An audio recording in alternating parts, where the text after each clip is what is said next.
Welcome to your first daring adventure. Rhonda, Lisa, Seal, and I are thrilled that you're beginning this journey with us. And this is definitely a journey of the road less traveled. It's a journey that only the daring people like you are willing to take. So we trust that this journey will be a magical journey, that it will be full of fun, full of learning, full of insights, and really create the change that you want in your life. So let's get started. In our previous videos, we talked about who we were and how we all got to know each other and this grand adventure that we've already been on. We also talked about her daring adventure, how it came to be and what it's about.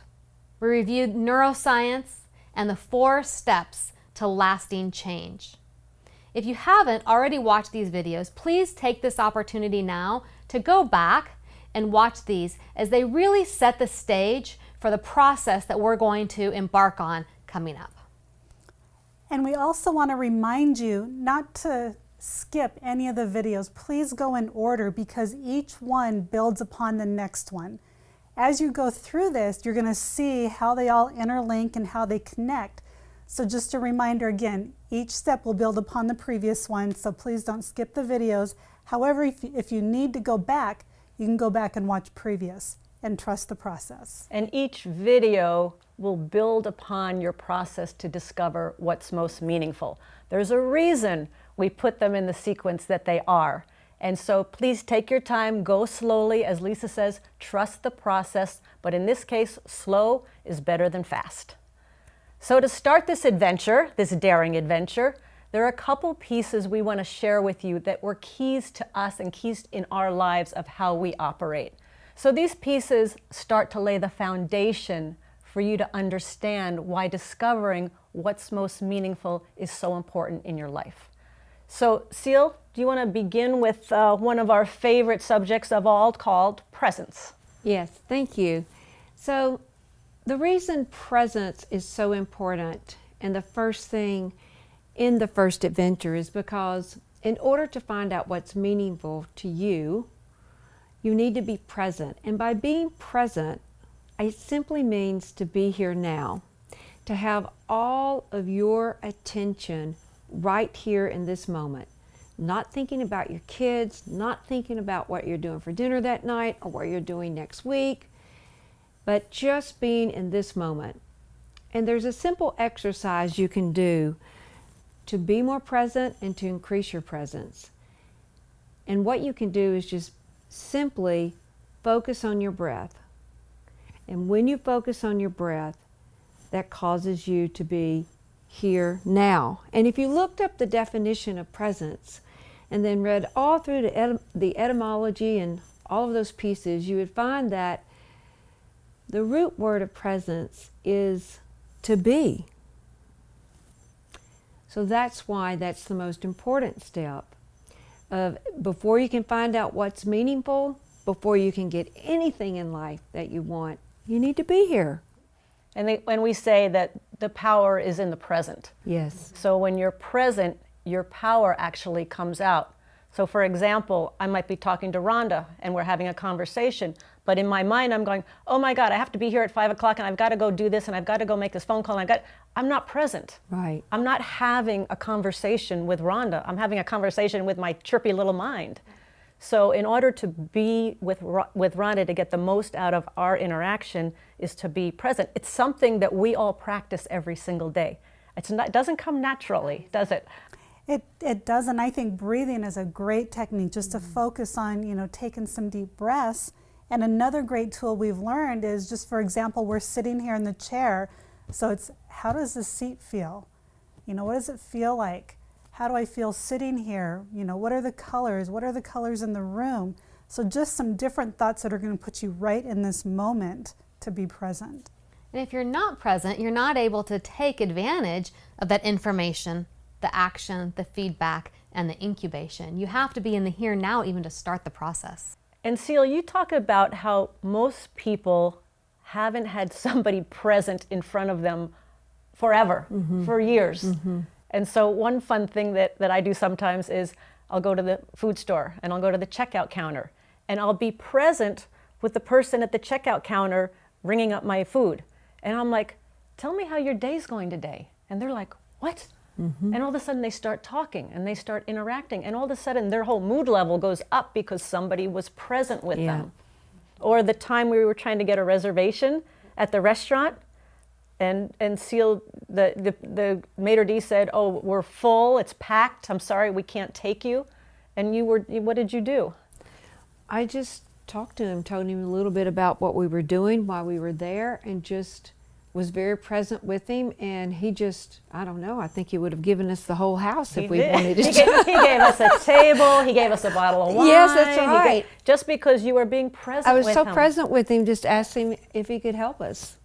Yeah, so I notice when I'm present with people, my experience is so much bigger and so much brighter, and I get so much more out of it. So it sounds so simple, and it's something that you could practice every day. And it takes a little work, but once you get in that groove and get in that habit, it becomes so much easier. And if a thought comes, just think it and let it go and continue to be present. Yeah. I think Kim said a good word, practice. Yeah. Just practice, practice. Yeah, I'm glad practice. you brought that up, because presence is, I mean, you do have to practice it, just like going to the gym. It's no different. Practice. Yep, and we talked about awareness in one of the previous videos, and the awareness comes from when you hear your voice chattering, you know very possibly you're not present. So a good exercise, as you guys said, breathe, take a breath. When I get in my car and I have my hands on the steering wheel, I often just take a breath. So before I back out of the driveway, I'm present. You want to be present when you're driving. But as you said, sitting in a seat, as you sit down, just feel the seat. Just these little tiny things can get you present, and it can be a very, very, very powerful tool. So one other subject we want to touch on before we move into your adventure is a concept that you may or may not be familiar with. And the concept very simply is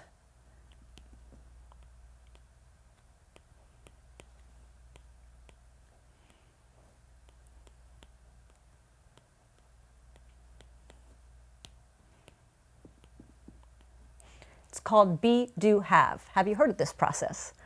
So here's how it goes for most people. They say, when I have this, then I'll be this. When I have $1 million, then I'll be happy. When I have my new car, then I'll be successful. When I have that corner office, then I'll be on top of the world. So the problem with that thinking is it's backwards. And why is it backwards? Well, for example, let's say a lottery winner wins $1 million, and they spend their money, they have their house, they buy their cars, they do all this stuff, but studies have shown that within 3 to 5 years, a lottery winner is broke. And why is that? Because most people who are betting to win a lot of money to be rich are not really rich. They still may have a poor mindset, a poor financial mindset, because if their whole plan is to win the lottery to become rich, there might be a flaw in that plan. So the problem is they don't have the beingness of a millionaire. They have a beingness of a poor person mindset. So they cannot have what a millionaire has. So the question is, how do you be what you want to have? How do you have that beingness? If you want to be a multimillionaire, how do you have the beingness of a multimillionaire if today you've got $100? So the key to the whole thing is in the do. What do you do? The action. In her daring adventure, you're going to be taking a lot of action. You're going to be doing a lot of doing. And the purpose of doing, and when I talk about doing, it's about doing things that are stretching you, not just doing the same old thing, but doing things that take you out of your comfort zone, because that's where growth happens. So the doing actually puts you into action and actually allows you to grow. So by doing, that's what allows you to change your being. You see, the purpose of doing, most people think the purpose of doing is to have. The purpose of doing is not to have. The purpose of doing, taking action, is to change your being so that you can have. So her daring adventure is all about changing your being so that you can have whatever it is you want to have in your life. So what would you like to add to that? I think one thing I like to say is, or think is, who do I have to be? And then what do I have to do to have those things that I want? Yes. And it all comes to, yeah, back to the doing. But first, who do I have to be? And then what do I have to do to get it? Yes. And then before you ask the question, who do I have to be? You need to be present. So you can look at who do you have to be. There So you then go. you can do the thing you need to do to have what you want to have. Exactly. Even when you look at your goals and your visions for your future, being able to divide them up and really reflect on that be and that do and that have. So what things am I wanting that are just have things? And what things am I wanting that are be? Yes. Who do I want to be and how do I strive for that? Yes. And one of the reasons this process is so important is because most people say, oh, I want to have my own business. I want to have properties that cash flow. I want to have the president's job or something like that. But it's not as easy as just going there, okay? It's a process of changing your beingness so that you can have. And I'll give you one very quick example. I have a friend in Honolulu. He was struggling in his business. He had a pretty poor mindset. In his business, they had a small windfall. He had some money for one of the first times in his life. And he goes, I know what I want. I want a Porsche. Because in his mind, a Porsche driver was hip, cool, and rich. Well, my friend was not hip, he was not cool, and he definitely was not rich. So his being was of still a poor mindset.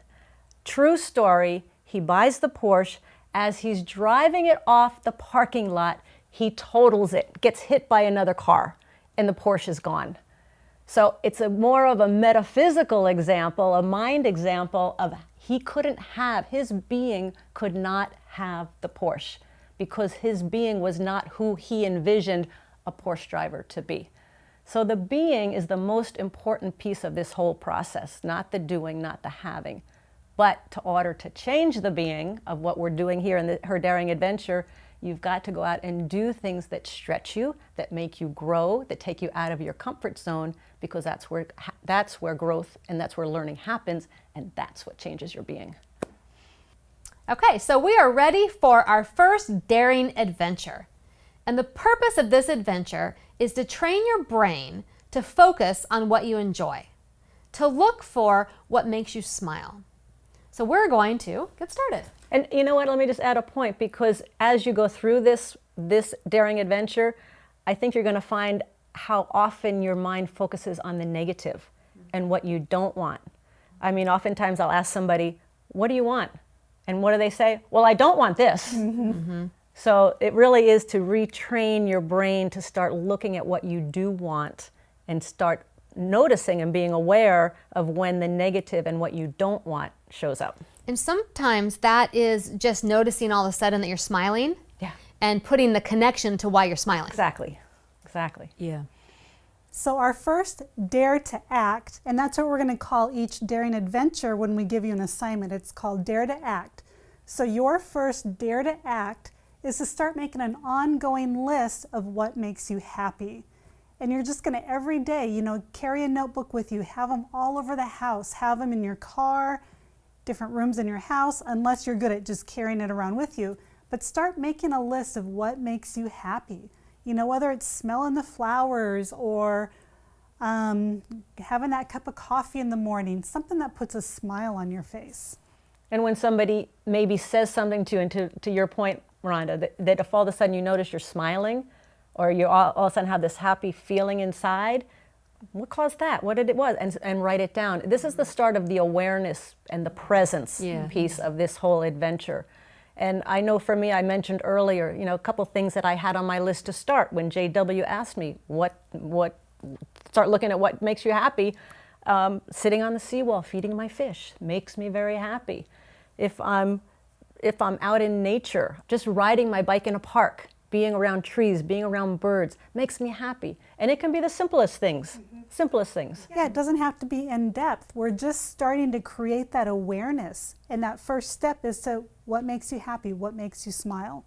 And it can be serious, it can be more serious things, or it can be just very simple. And it's actually a little harder, at least I found it a little harder than I initially thought, because I thought, just making a list of what makes me happy, that's going to be easy. But it wasn't easy. It wasn't until I started slowing down and figuring out when I was smiling. And the more I noticed when I was smiling, the more I started smiling. Yeah. Yeah. So you may get a list of, say, 10. Once you get that first list of 10, write down 5 more, and then write down 5 more. So just go through the process, trust it, and you'll start to become more aware of different things that make you happy. And one of the things that we were reading just the other day, we have a lot of favorite books, and this is a book called The Happiness Advantage. The 4 of us studied this. We did a book study on it over several weeks by Sean Achor. And he even says, it turns out that our brains are literally hardwired to perform at their best, not when they are negative or even neutral, but when they are positive. So even when you start to train your brain to see the positive, to see the things that make you happy, you also may notice that your performance increases. There's a lot of benefits to this. So this is just the first step, and it should be a fun step. It should be fun to look at things that make you happy and make you smile and make your heart sing. I had a list, a little notebook in my car. I had one on my bedstand. I had one at my work. You could write it in your phone. Yeah, in your phone, perfect idea.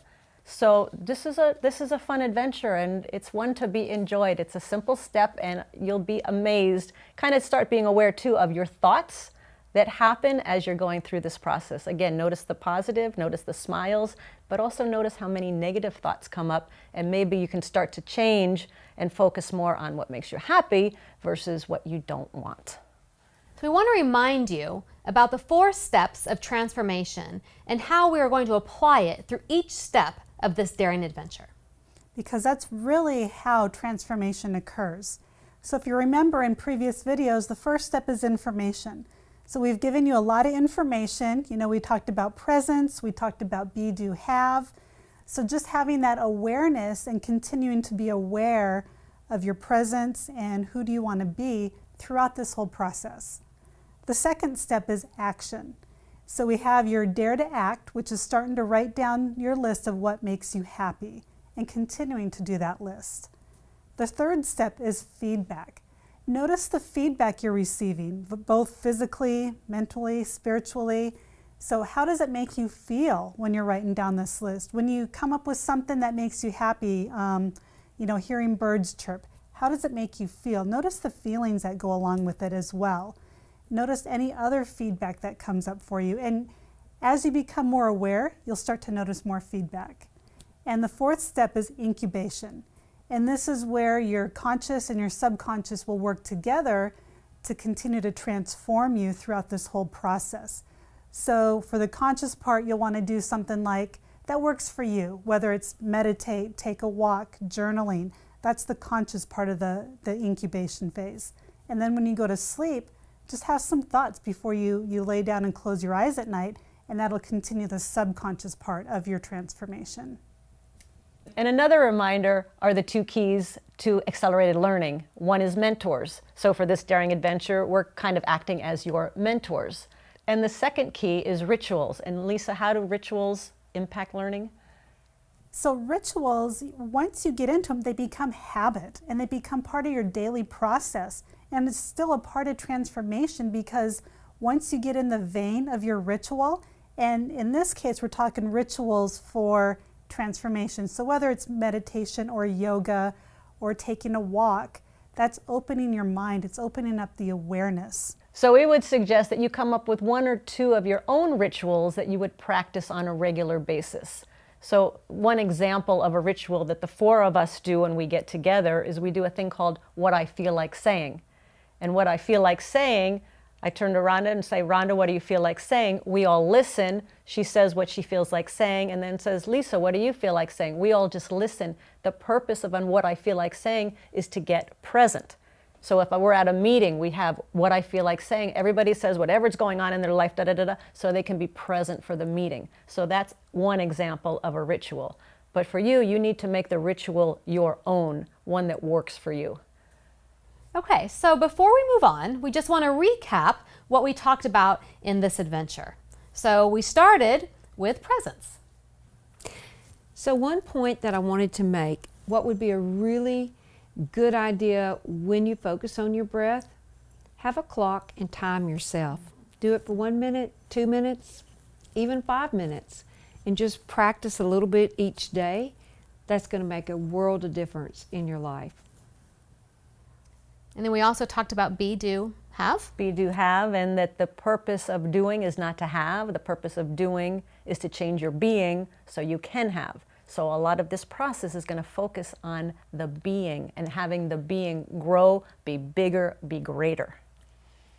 So the dare to act that we talked about was going through, noticing, being present when you smile, and writing down 10 things that make you happy. Lisa said when you come up with 10, come up with 5 more. And keep going. And again, the purpose of this whole adventure, this whole daring adventure, is to train your brain to start focusing on what you enjoy and what you want and what makes you happy, what makes you smile versus what you don't want. So if you can retrain your brain to start looking at the positive, that can have an incredible impact on your life. And so coming up next, Coming up next, we're going to go deeper. we're going to go deeper. We're going to take your list, so we want you to focus on your list. So please don't go on to the next adventure until you feel like you have a very complete list of things that make you happy. And then we're going to look in the next daring adventure at the meaning behind all of those items on your list. So we'll take you to a deeper level. So, daring women, here's to your first daring adventure. Enjoy.